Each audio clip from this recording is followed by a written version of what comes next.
Megan from Aspire Health and Rehabilitation. I'm going to be showing you a rigid taping technique to help with ankle sprains. The most common ankle sprain is when you roll on the outside, and you can end up risking damaging the ligaments in the ankle. The rigid tape can be really good to help prevent that movement. So you're definitely going to need rigid tape. Fixable or underwrap tape can be used also underneath the rigid tape to help with skin irritations or allergies to tape and things like that. You'll be essentially applying it the exact same way as the rigid tape, but just the rigid tape will be going on top. So you have to put an anchor, you have to put some taping as stirrups, and you might want to apply some tape over here because it is a little bit soft here, and the tape can sometimes rip here as well for the skin if you don't do it properly. Plus or minus scissors depending on how well the tape rips. Now some tapes can be quite poor quality, and it might not stick as well as some. So just have a look at it in regards to what type of tape you're buying. Now with the tape, if guys and girls that have hairy legs, the tape will most likely stick to the hair and not the skin. So you may need to shave the leg, just above, maybe a couple centimeters above the ankle. So it actually sticks a lot easier. A lot of athletes and a lot of players that play on the weekend and tape their ankle regularly do tend to end up shaving. You can also use things like adhesive sprays, hairspray, stuff like that to try and make it stick a little bit easier. Really make sure that the leg's dry.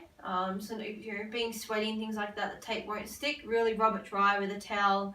You can maybe even apply some deodorant to the area. You're going to need to start off by having some anchors, and starting position of the ankle is always pointing up. Okay, so you want to have at least 2 anchors. Again, like I said, starting a couple centimeters above the ankle. Okay, you don't have to put it on stretch, you're essentially just lying it down. I'm only going to be putting 1 anchor on for taping purposes, but you can put 2. The next ones you're going to need 3 stirrups, and essentially you're going to be starting on one side of the anchor and actually coming right up around the other side of the ankle, up on this anchor up here. And you're going to be having at least 2 to 3, most likely 3 stirrups. Okay.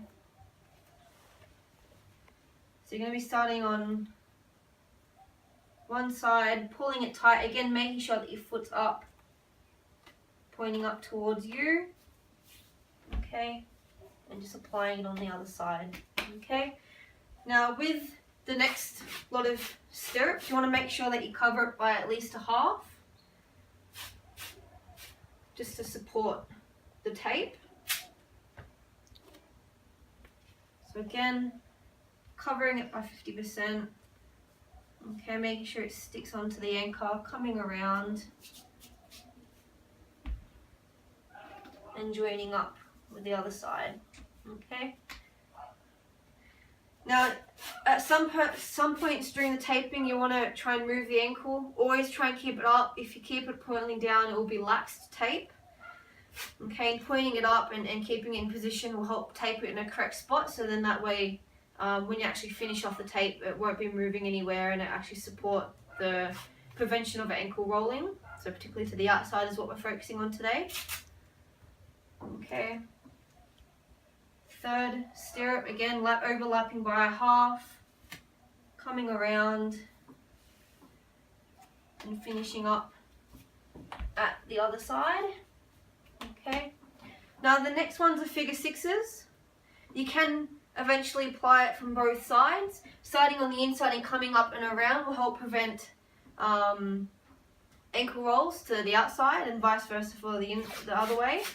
We're just going to be applying tape, or the figure 6s, to prevent the outside of the ankle roll. Okay, so you're going to be again starting on the inside of the ankle. Okay, you're going to be coming around,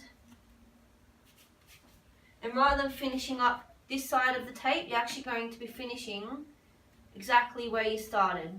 Okay, so you're coming up and you're finishing exactly where you started. Okay, you're going to be applying 2 to 3 of the figure 6s, just again overlapping and supporting that first tape, otherwise the support won't be as strong as you want it to be. So again, starting at the one side of the tape, coming up and around, and you're finishing up where you started. Okay. You can apply a third figure 6 as well. Now you can either finish there and anchor it off and just overlapping the tape that we just used. You can also apply what called an ankle locks, again just supporting the ankle again and restricting the movement. The whole idea about the rigid tape is to restrict movement, to help support the ligaments and structures that have been damaged. Now the ankle locks are pretty much just starting on one side and actually coming from, for example, this direction. I don't know if I've got long enough tape, I might use that as an anchor. If you find that you don't do long enough tape, you can always use it again. Now I'll just do one ankle lock, but essentially you can do them from both sides. Again, just starting here, coming up, and you're actually coming up around the heel, okay? Oh. Again, make sure that you don't crinkle the tape. Okay, so you want to come up and around the heel and you're just finishing up just like that. Okay, you can apply it from the other side as well.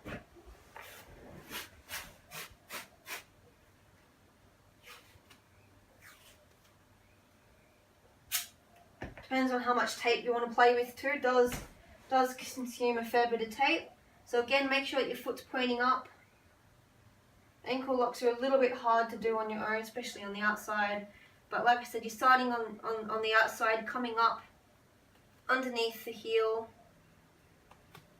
Okay, oh, crinkle the tape a little bit. I'll just do that one again. You want to make sure that you don't have any crinkles in the tape, otherwise it won't be as effective. Okay, so coming around, up, and you're finishing up just through there. So you're actually coming down over the ankle, up underneath the heel, and coming back around. Okay, so it's all on the one side. From here, you can just finish off. Oh, I've already got one pre-prepared. Just finishing up the tape at the top, and just overlapping to lock all that tape in. So it's finishing off the anchor. Okay, and from here, the whole idea about the tape, and you can apply a second one if you want, just to provide a bit more support and to make sure it doesn't come up, but it should stop the ankle movement. So if I was to do a inversion, I've got a lot more movement. If I tried with the tape side, it really restricts that movement of the inversion rolling the outside of the ankle. Like I said, rigid tape does restrict movement. That's the whole idea about the tape. Initial stages of the ankle sprain, you can use it to help prevent movement like that, the inversion movement, to help support the ligaments that have been damaged. You can also use things like ankle braces and stuff as well. And you want to kind of use these initial stages of the injury to help prevent and support the ligaments that need healing, but also as initial stages of return to sport, just to provide a little bit more support and stability to the ankle, as well as a psychological effect too of when you are returning to sport and activity. Thanks for watching. If you want any more access to other videos and articles, check out our Aspire Health and Rehabilitation YouTube page. We also have a website, www.aspirehealthrehab.com.au, and you can also give us a like on Facebook and Instagram.